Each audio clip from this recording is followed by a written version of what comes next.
Hello viewers, இது உங்கள் அறுசுவை அப்டேட்.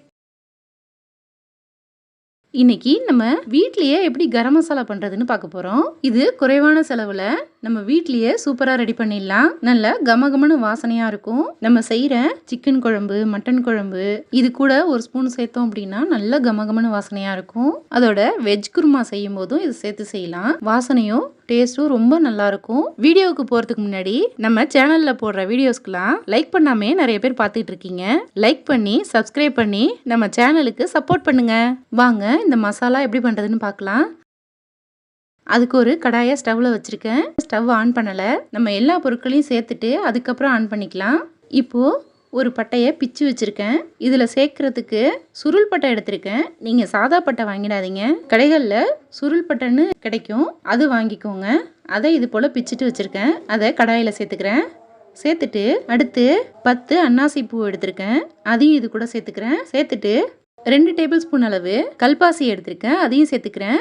இது இந்த மசாலாவுக்கு நல்ல வாசனை கொடுக்கும். இதையும் சேர்த்துட்டு 10 பிரியாணி இலை எடுத்திருக்கேன், அதையும் சேர்த்துக்கிறேன். 1 டேபிள் ஸ்பூன் கிராம்பு சேர்த்துருக்கேன். 1 ஸ்பூன் மிளகு சேர்த்துக்கோங்க.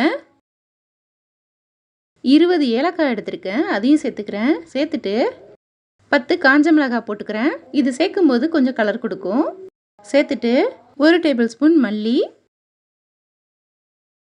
1 டேபிள் ஸ்பூன் சோம்பு சேர்த்துக்கோங்க. சேர்த்துட்டு இது கூட 1 டேபிள் ஸ்பூன் கடலைப்பருப்பு சேர்த்துக்கலாம்.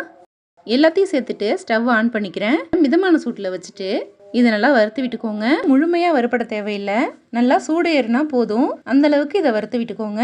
நம்ம இதை மிக்சியில் அரைக்கும் போது நல்லா பவுடர் ஆகணும், அதனால தான் இதை வறுக்கிறோம். அப்படி வறுக்க வேணாம்னு நினச்சிங்கன்னா நல்லா வெயிலில் காய வச்சுட்டு நம்ம அரைச்சிக்கலாம். கைவிடாமல் இதை நல்லா கலந்து விட்டுக்கணும்.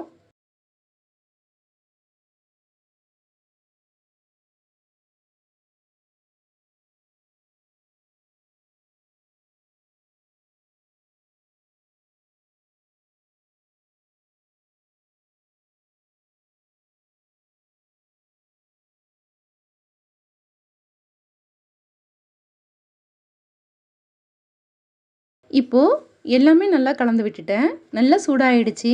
இப்போது ஸ்டவ் ஆஃப் பண்ணிக்கலாம். இந்த மசாலாவை நல்லா ஆற விட்டுறணும்.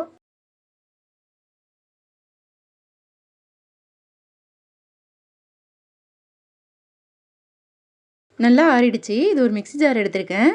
அதில் நம்ம வறுத்து வச்ச மசாலாவை எல்லாத்தையும் சேர்த்துடலாம். சேர்த்துட்டு இது கூட 1 ஸ்பூன் மஞ்சள்தூள் சேர்த்துக்கோங்க. 1 ஸ்பூன் உப்பு சேர்த்துக்கலாம்.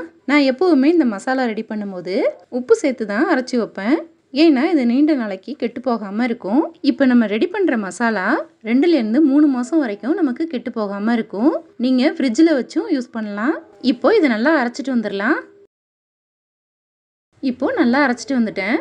அரைக்கும் போதே நல்லா வாசனையாக இருக்குது. பாருங்கள், இந்த அளவுக்கு நல்லா பவுடராக இருக்குது. நம்ம கடையில் கிடைக்கிற மசாலா போலவே இருக்குது. நம்ம மிக்சியில் அரைச்சதில் கொஞ்சம் சூடாக இருக்கும். நல்லா ஆற விட்டு ஏர்டைட்டான பாக்ஸில் போட்டு வச்சுருங்க.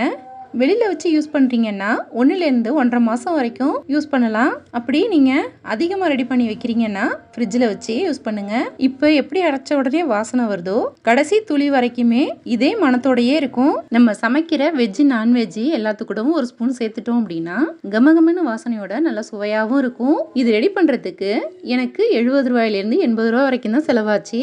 1/4 கிலோ அளவுக்கு நமக்கு மசாலா கிடைச்சிருக்கு. நம்ம பேக்கெட்டில் வாங்குறதுக்கும் வீட்டில் ரெடி பண்ணுறதுக்கும் நிறைய வித்தியாசம் தெரியும். நீங்களும் இது போல ஒரு முறை ட்ரை பண்ணி பாருங்க. இந்த வீடியோ பிடிச்சிருந்தா லைக் பண்ணுங்க, ஷேர் பண்ணுங்க. நம்ம சேனலுக்கு புதுசா இருந்தா சப்ஸ்கிரைப் பண்ணுங்க. தேங்க்யூ.